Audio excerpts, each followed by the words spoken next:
যদি সঠিক রাজনীতি করতে না পারেন তাহলে নাকের ভোট দিয়ে পেশিবাদের মতো পালিয়ে যান। কিন্তু এই বাংলাদেশে এই ধরনের পেশিবাদী রাজনীতি আর চলবে না। ছাত্র জনতা জীবন দিয়ে যে বাংলাদেশ এনে দিয়েছে, সেই বাংলাদেশকে বুঝতে শিখুন।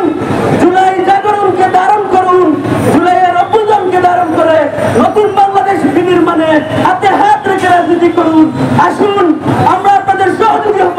যদি আপনারা সেইভাবে রাজনীতি করতে পারেন, সেইভাবে ছাত্রদের অধিকার আদায়ে আপনারা ভূমিকা পালন করতে পারেন, তাহলে আমরা একটি সুন্দর বাংলাদেশ বিনির্মাণে হাতে হাত রেখে ঐক্যবদ্ধ হয়ে বেশিরভাগ বিতাড়িত করার মতো আবারও বাংলাদেশ গঠনে ঐক্যবদ্ধ ভূমিকা পালন করবো ইনশাআল্লাহ।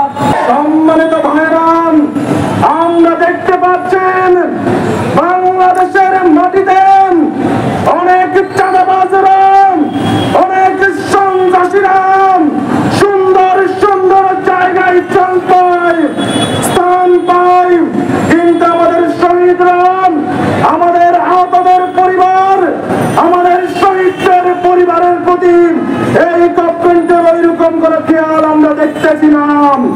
অথচ এই বাংলাদেশকে, নতুন বাংলাদেশকে আশা জাগানোর মধ্য দিয়ে যারা আমাদের কাছে নিরাপদ একটি বাংলাদেশ তুলে দিয়েছেন, তারা আর কেউ নয়, তারা হচ্ছে আমাদের শহীদরা।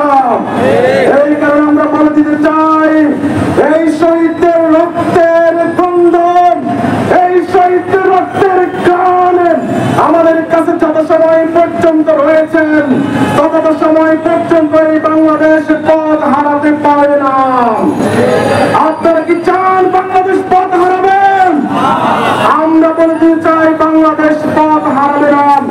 সম্মানিত উপস্থিতি, আরেকটি বিষয় বলতে চাই, আমরা গত বছর যে বিজয় অর্জন করেছিলাম, সেই বিজয়ে আমরা যে স্বপ্ন দেখেছি, সেই স্বপ্ন মলিন হওয়ার পথে আমরা এখানে ছাত্র জনতাকে বলে দিতে চাই, দেশবাসীকে বলে দিতে চাই, ছাত্র শিবির আরেকটি বিপ্লব করবে, যেই বিপ্লবের মধ্য দিয়ে একটি সোনার বাংলাদেশ গঠন হবে, বৈষম্যহীন বাংলাদেশ গঠন হবে। সেই বিপ্লবের নাম হচ্ছে ইসলামী বিপ্লব। বিপ্লব বিপ্লব ইসলামী বিপ্লব, বিপ্লব বিপ্লব ইসলামী বিপ্লব। সম্মানিত উপস্থিতি, আরেকটি বিষয় আপনাদেরকে কনসার্ন দিতে চাই, সেটি হচ্ছে এই আন্দোলনে ইসলামী ছাত্র শিবির কি অবদান রেখেছেন। এটি আমাদের দেশের গোয়েন্দা বাহিনী থেকে শুরু করেন সবাই কি জানেন, ছাত্র শিবির কোন ক্রেডিট দাবি করতে চায় না, কিন্তু গত 16 বছরে ছাত্র শিবিরকে মেরে ফেলা যেমন জায়েজ ছিল, আমরা দেখতে পাচ্ছি সেই পরিবেশ আবার ফিরিয়ে আনার চেষ্টা করা হচ্ছে। আমরা বলে দিতে চাই, ছাত্র শিবির তিনি আর চিনিমিনি খেলবেন না। বিশ্ববিদ্যালয় ক্যাম্পাস গুলোতে ছাত্র শিবিরকে মেরে ফেলা জায়েজ করার সেই সুযোগ আর দেওয়া হবে না।